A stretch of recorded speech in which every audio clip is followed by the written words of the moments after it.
this is a watercolour paper, I don't know if you can see here, and it's it has a grain. This is not good for what we're going to do today. I don't think it's got a tooth on the paper.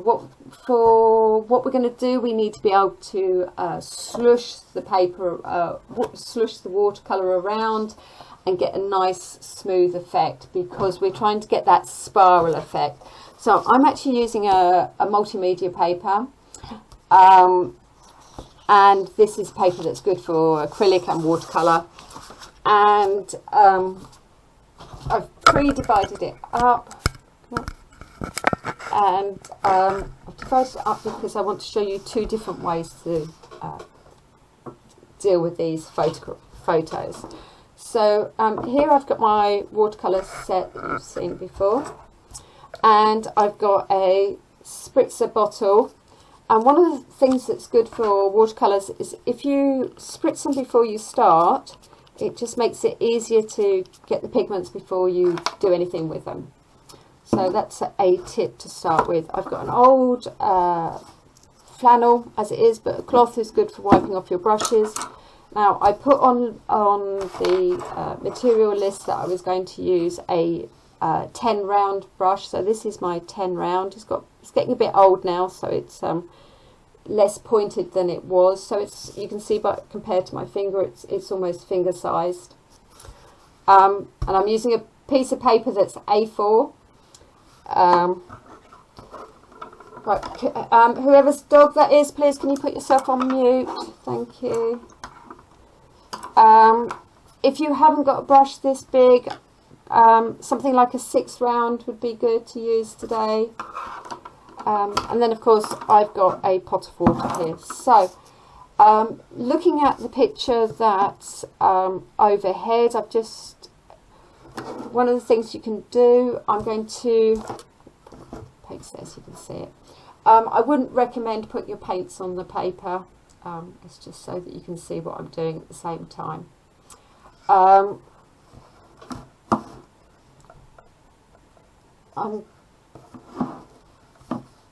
going to, as you can see, there's no pre-drawing on this paper, and I'm going to literally draw my spiral. Now I've put on the slide, think about conducting, so I'm keeping it nice and loose and just having some fun, just playing with the paint, adding some bit more colour, and I can start building up. Now you don't have to choose realistic colours, you could go in, so I picked up, and if you do this dabby stuff, it's not going to get a very good effect. What you want to do, you shouldn't be painting or doing anything at the moment. What you want to do is get a really nice swirl effect, because so this is the path part, and you see it's going on quite wet. So then what you can do is you can blend in other colours into that.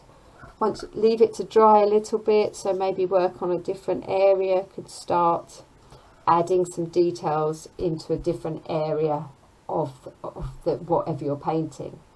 Now if you wanted to, that's one way to treat this. Now I showed you two photographs. There's a photograph of more detail from the ground. You could decide that you wanted a more realistic picture, in which case I'm still going to use the same brush. I'm not holding it too far down, because if you do that you're going to end up getting really tight on your painting. So if you hold it further up, you can keep it nice and loose.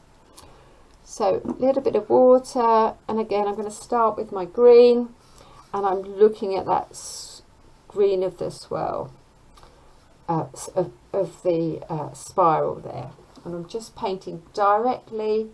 Again, I'm painting directly without any pencil lines, and I'm looking for key objects. So there's the statue that's in the middle, and I'm keeping this quite wet. I'm going to add some detail afterwards, but you need to also keep it fairly, the pigment's quite wet, so that you get this translucency of the paper coming through. So you'll see when you see the picture, there's a shadow comes through here. Over the back, there is a wall. Now, I find browns can end up quite murky. I'm leaving lots of white paper here. Blue coming through. I like blue instead of, I don't use black. I haven't got, if you look at my, haven't got a black in here. Tend to use blues or purples to mix my darks. But if I'm going up the back, we've got some shrubbery. I'm just going to use this indigo, all very wet, all very loose. Keep going, yeah?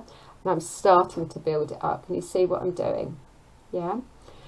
If it ends up, look at these happy accidents going, if I bring it right down here, got lots of bleeding going on, all the colours are merging, that's fine. It's all about seeing what happens. Yeah, you're going to end up with lots of white paper. Yeah, but make sure you keep your hands off it, don't lean on it. Yeah, and have some fun. So I'm going to stop.